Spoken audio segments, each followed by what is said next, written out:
오늘은 영적 비만입니까? 영적인 비만입니까? 라는 제목으로 하나님의 말씀을 증거토록 하겠습니다. 하나님께서 2023년도 영권회복 밤 특별 기도회를 허락해 주셨습니다. 그분이 허락하지 않으면 우리가 아무리 노력을 한다고 해도 할 수가 없습니다. 코로나 이후에 우리가 지치고 힘들었는데 이 영권회복 특별 밤 기도회를 통해서 여러분들의 모든 심령이 다시 한번 살아나는 귀한 역사가 일어날 수 있기를 우리 주님의 이름으로 축원합니다. 이 기도에 나오신 여러분들의 모든 기도와 간구에 우리 주님께서 특별한 은혜를 베푸사 여러분들의 각종 문제가 해결함 받고 또 치유되는 놀라운 기적의 역사가 매일의 밤마다 나타날 줄 우리 주님의 이름으로 축원합니다. 이번 5일간의 기도의 주제는 바로 신앙 점검입니다. 한번 따라할까요? 신앙 점검. 신앙 점검이라는 거예요. 우리가 주기적으로 건강 검진을 받게 되면요, 어떤 유익이 있을까요? 건강 검진. 지금 건강보험공단에서 2년에 한 번씩 나이가 한 40 정도 이제 이상 되면 주기적으로 검진을 받으라 쪽지가 오죠, 여러분. 이 건강검진을 받게 되면 어떤 유익이 있을까요? 어떤 유익이? 그러니까 여러분 어떤 병에 걸려도 미리 여러분 사전에 이제 병을 이제 알아서 치료할 수 있는 기회가 주어진다라는 것이죠. 그러니까 여러분 같은 암이라도 초기에 발견했느냐 아니면 나중에 발견했느냐 여러분 차이가 큽니다. 초기에 발견하면요 쉽게 치료받을 수가 있어요. 어떤 암이든지. 그런데 말기로 갈수록 3기나 4기로 갈수록 이제 여러분 나중에는 손을 쓸 수가 없다. 의사들이 그렇게 판단을 해버리죠. 따라서 건강검진을 받게 되면요 어떤 유익이 있냐면 사전에 미리 여러분 건강 이렇게 관리 같은 것들을 잘 하고 있는지 자신의 모습을 살펴봐서 어떤 병에 걸리더라도 잘 치료를 받아서 건강하게 오래 살 수 있다는 것입니다. 마찬가지로 우리의 신앙 역시 이런 집회를 통해서 점검해 봐야 돼요. 점검하셔야 됩니다. 왜냐하면요 점검 없이 신앙생활을 지속하다 보면 주님이 원하시는 신앙생활이 아니라 자칫 내가 만족하는 신앙생활이 되기 때문이에요. 내가 만족하는 신앙생활, 우리 주님이 정말 원하시는 신앙생활이 아니라 내가 원하는 신앙생활, 매너리즘에 빠진 신앙생활을 하기가 쉽다라는 것이죠.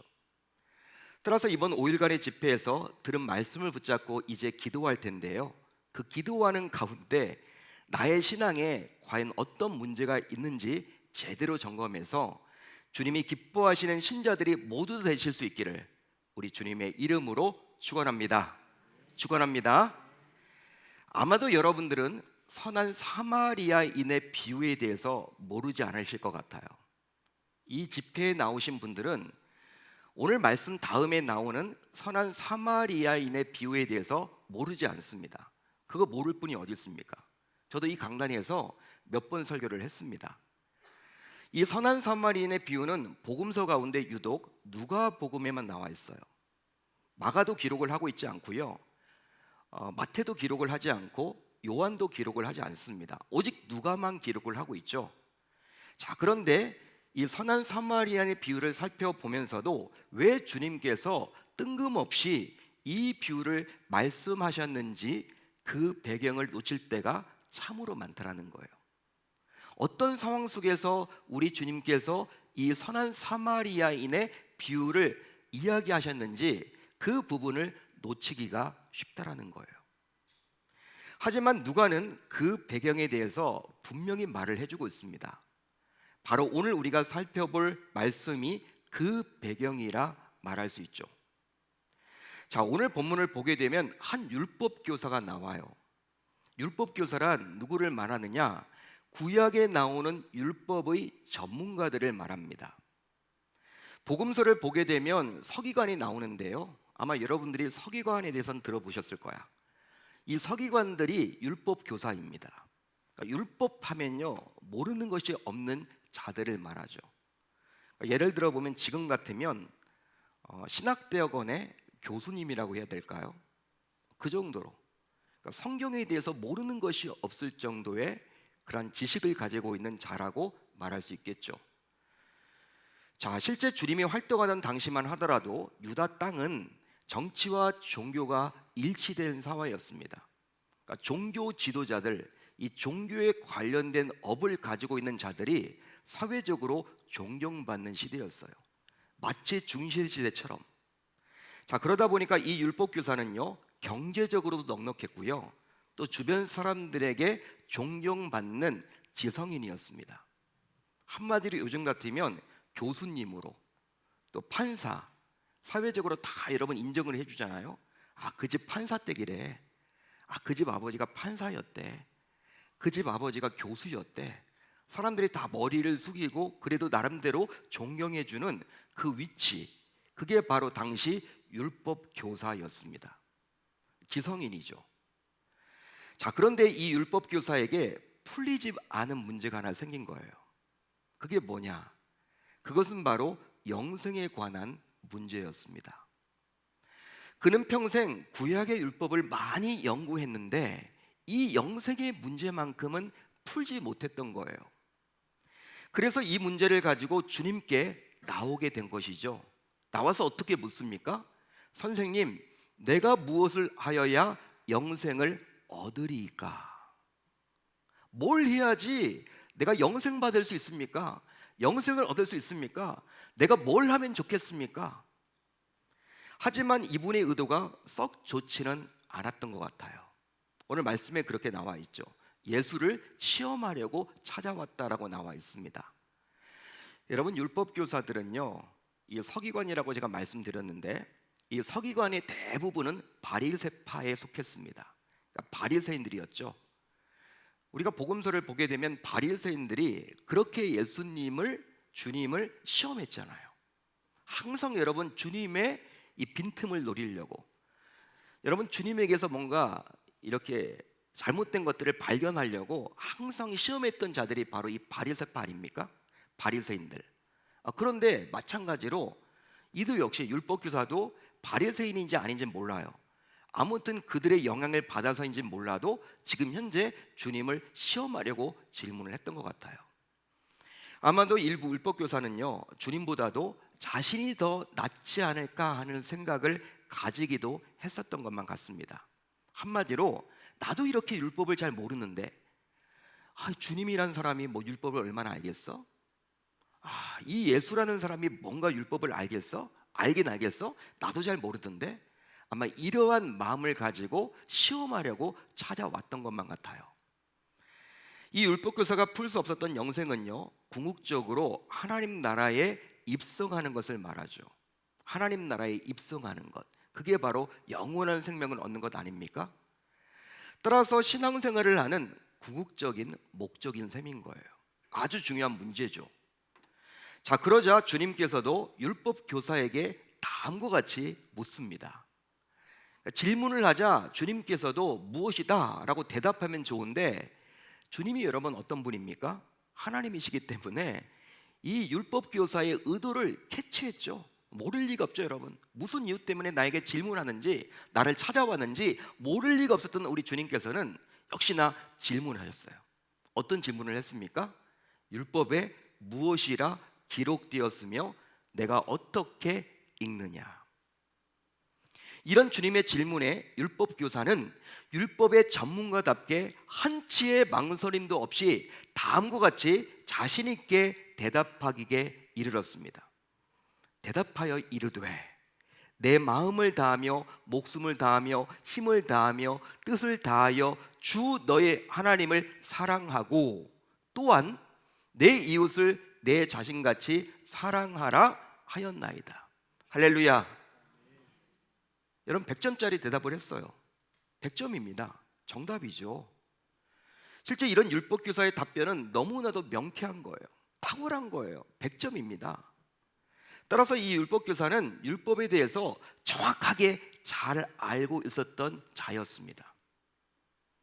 이런 사실은 우리 주님께서도 다음과 같이 인정해 주셨죠. 어디에 나와 있느냐? 예수께서 이르시되 내 대답이 어떻다? 옳도다. 그래, 너 100점이다. 그 말이에요. 너 100점짜리 답을 한 거야. 하지만 주님께서는 이 율법 교사에게 다음과 같이 일침을 가하기도 했습니다. 한마디로 인정만 해주셨던 것이 아니었다라는 거예요. 이 부분을 또 이야기합니다. 언급합니다. 집요하게 물고 늘어지죠. 어떻게 주님이 이야기하셨습니까? 이를 행하라. 그러면 살리라. 이를 행하라. 그러면 어떻게 된다? 살리라. 살리라는 것이 뭐예요? 영생이죠, 영생. 이를 행하라. 그러면 영생 받는다. 영생을 얻게 된다. 영원한 생명을 갖게 된다. 여러분, 그렇다면 왜 우리 주님께서는 율법 교사에게 이런 일침을 가했던 것일까요? 즉, 율법의 전문가답게 율법에 대해서 잘 알고 있는 율법 교사에게 왜 우리 주님께서는 다소 불편한 이런 요구를 하셨던 것일까요? 그냥 칭찬만 해도 좋잖아요. 그런데 왜 칭찬만 하지 않고 인정만 하지 않고 이렇게 일침까지 가했던 것일까요? 바로 특별한 이유가 있기에 우리 주님께서 그리 요구하신 것입니다. 특별한 이유가 있었던 거예요. 여러분, 잘 들어보십시오. 이를 행하라. 그러면 살리라. 자, 그렇다면 이것은 무슨 의미일까요? 어떤 의미일까요? 이것은 바로 율법 교사에게 가진 치명적인 약점인데, 이것을 우리 주님께서 친히 드러내신 거예요.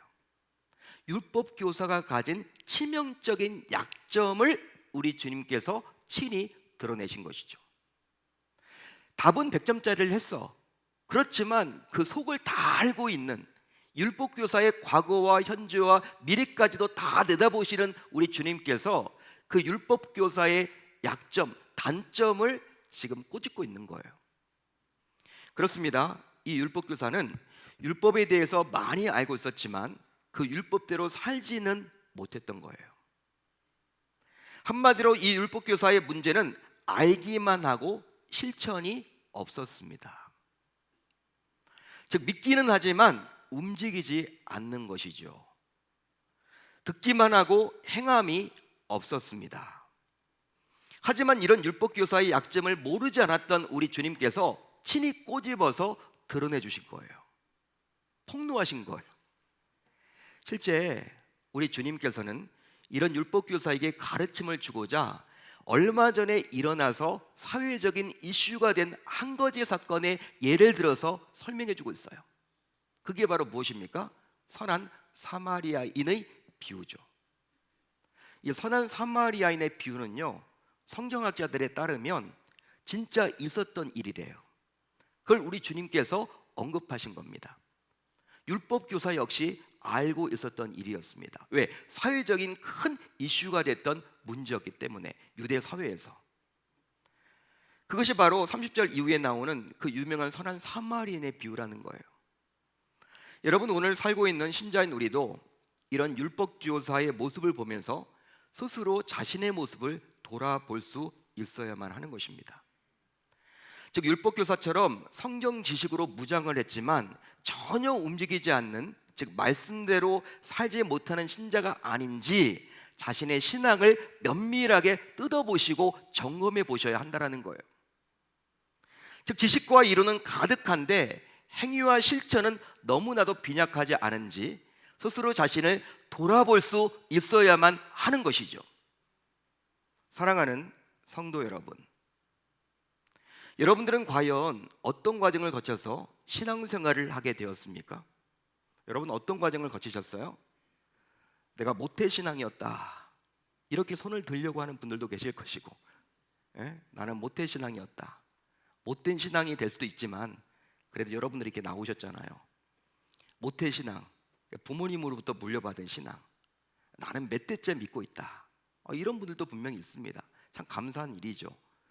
또 어떤 분들은 누군가의 전도를 통해서 이렇게 이 자리에 앉아 계신 분들도 분명히 있을 것입니다.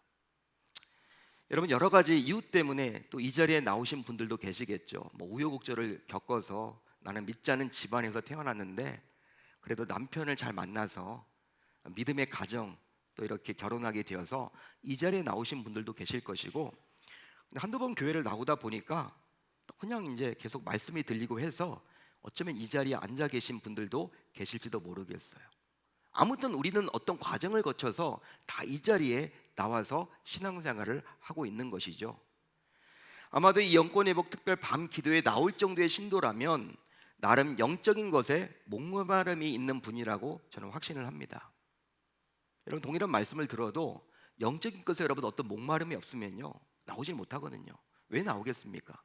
그래도 영적인 것에 뭔가 목마름이 있기 때문에 내가 은혜 받아야 되겠다, 내가 주님으로부터 말씀 받고 은혜 받아야 되겠다, 이런 마음을 가지고 이 자리에 다 나오셨죠.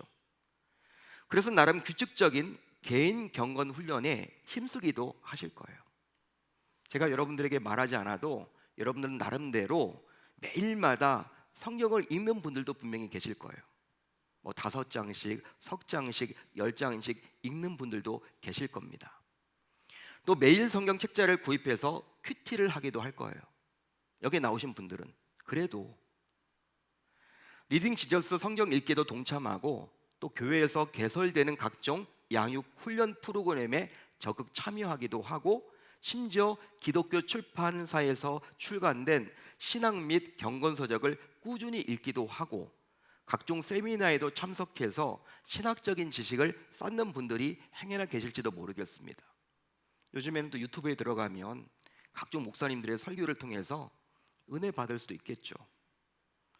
심지어 제가 아는 분 가운데서는 어떤 특별한 이유도 없이 단순히 신학을 공부하겠다라는 이유만으로 신학대학원까지 들어가서 신학 지식까지 쌓는 분들도 있었어요.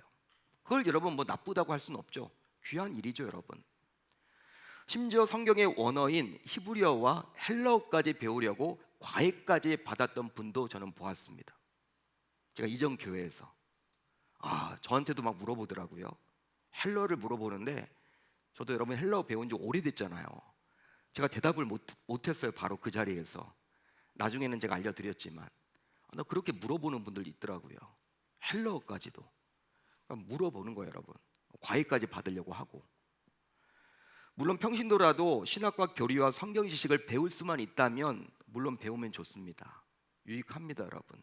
그걸 여러분 나쁘다라고는 말할 수는 없어요. 참 좋은 일이죠. 하지만 그런 성경적인 지식과 신학적인 지식과 교리적인 지식이 목회자를 잘 돕고 교회를 세우고 성도들을 섬기는데 활용되지 못하고 그냥 머릿속에 머물러 있다면 그런 지식들로 인해서 오히려 우리 주님으로부터 책망을 받을 수도 있다라는 거예요. 마치 오늘 말씀에 나온 율법 교사처럼 말입니다. 여러분, 내가 배우는 그 지식이 교회를 섬기는 데 활용이 되고 성도들을 섬기는 데 활용이 된다면 오케이, 너무나 좋은 일이죠. 그렇지만 그게 아니라 그냥 지식을 쌓는 것에만 자꾸 몰두해 있어서 오히려 안다는 그것 때문에 남을 쉽게 정죄하기도 하고 함부로 말하기도 하고, 여러분 그렇게 이야기한다면, 교회에 대해서 여러분 손가락질을 하고 한다면 그런 지식이 과연 우리 주님이 기뻐하시는 지식이 될까요? 자, 그렇다면 이제 오늘 말씀에 나온 율법 교사를 보면서 우리 모두 자신의 모습을 한번 점검해 보자고요. 혹시 나에게도 율법 교사와 같은 모습은 없을까요? 없을까요? 즉 말씀을 많이 들으면서도 행함은 더디게 하고 있지는 않습니까? 자신의 모습을 한번 점검해 보십시오. 또 말씀을 많이 알면서도 행동은 거의 없지 않습니까? 또 배우기는 원하지만 실천은 싫어하지 않습니까? 심지어 이미 배웠지만 실천은 너무 부족하지 않나요? 점검 결과 만일 내 안에 이런 율법 교사의 모습이 조금이라도 보인다면 앞으로 나는 어떻게 과연 될까요? 어떤 모습으로 쭉 살아가게 될까요? 또 사람들이 내 모습을 바라보면서 어떤 생각을 하고 어떤 말을 할까요? 혹시 위선자라고 하지 않을까요? 그리고 이중인격자라고 말하지 않을까요? 더욱이 말만 잘하는 자라고 수군대지 않을까요? 그 결과 교회에서는 신앙이 좋다고 인정받으면서도 교회 밖에서는 인정받지 못하지는 않을까요? 한마디로 요즘 전도길을 막는 신앙과 삶이 분리된 신자로 보이지는 않을까요? 무서운 일이죠. 자, 그렇다면 이제 나는 과연 어떻게 하면 좋겠습니까? 어떻게 하면 좋을까요?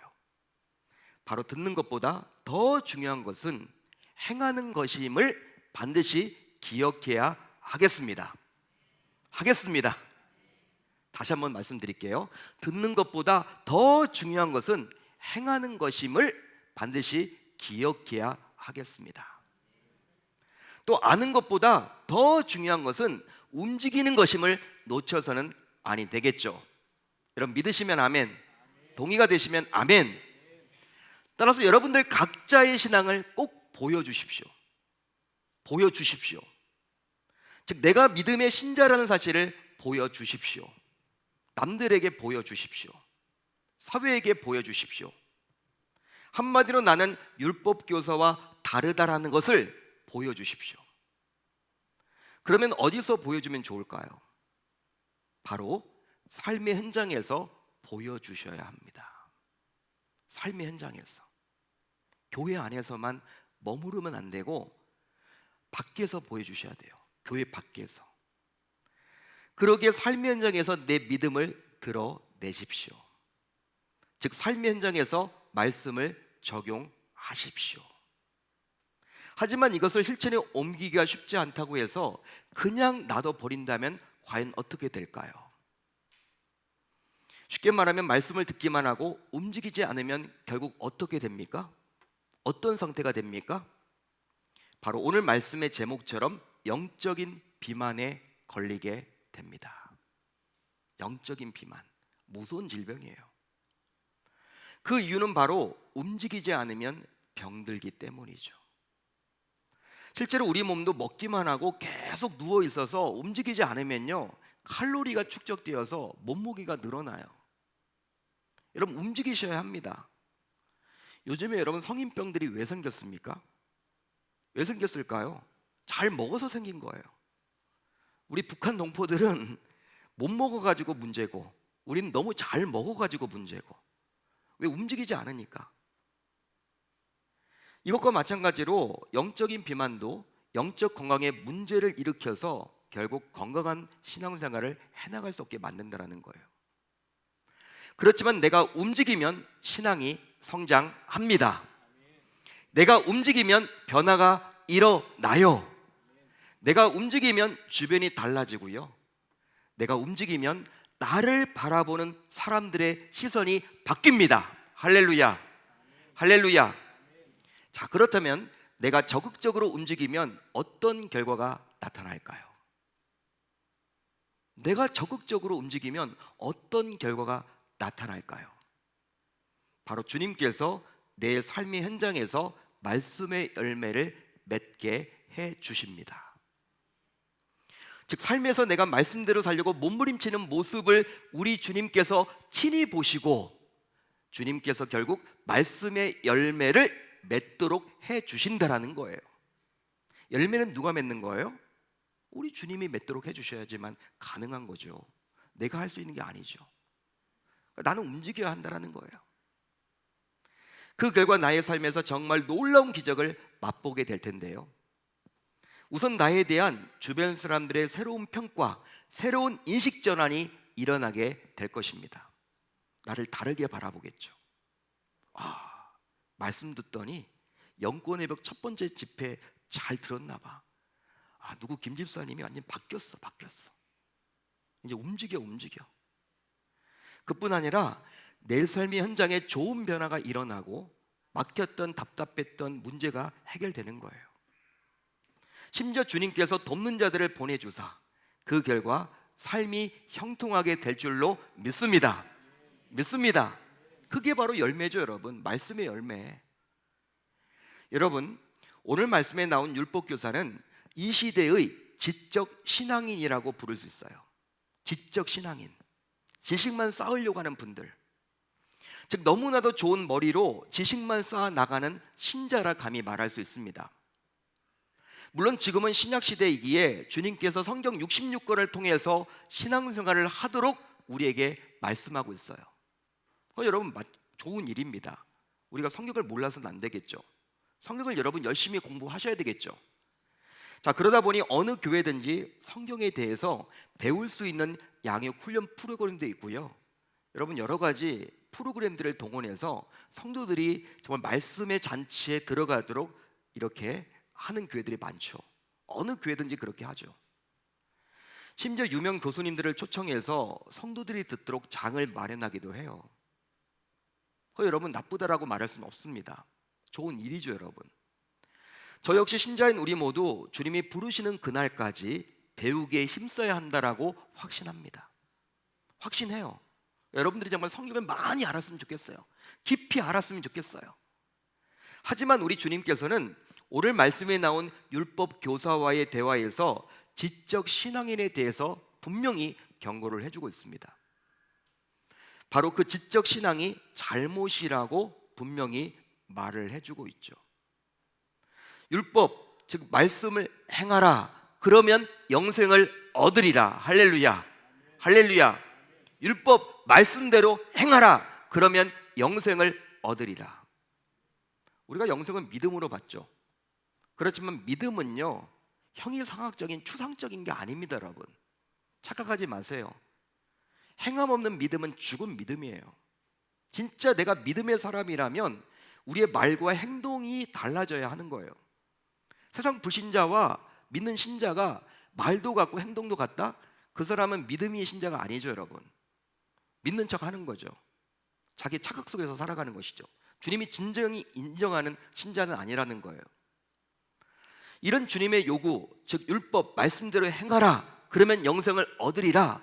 이런 주님의 요구는 알면서도 행하지 않으면 결국 살지 못하는, 즉 죽은 신앙임을 분명히 밝혀주고 있는 거예요. 따라서 이 말씀을 듣게 된 여러분들 모두 이제 주님에 대한 지식만 머릿속에 자꾸 쌓아두는 지적 신앙인을 청산하고 알고 있는 지식대로 말하고 행동하는 실천하는 신앙인이 모두 다 되셔야 할 줄로 믿습니다. 믿습니다. 실천하는 신앙인. 하지만 이런 실천하는 신앙인이 되려면 우리의 노력과 결단만으로 불가능해요. 우리의 노력과 결단만으로 불가능하기에 반드시 성령의 도움을 받으셔야 합니다. 실제로 주님의 12제자를 보세요.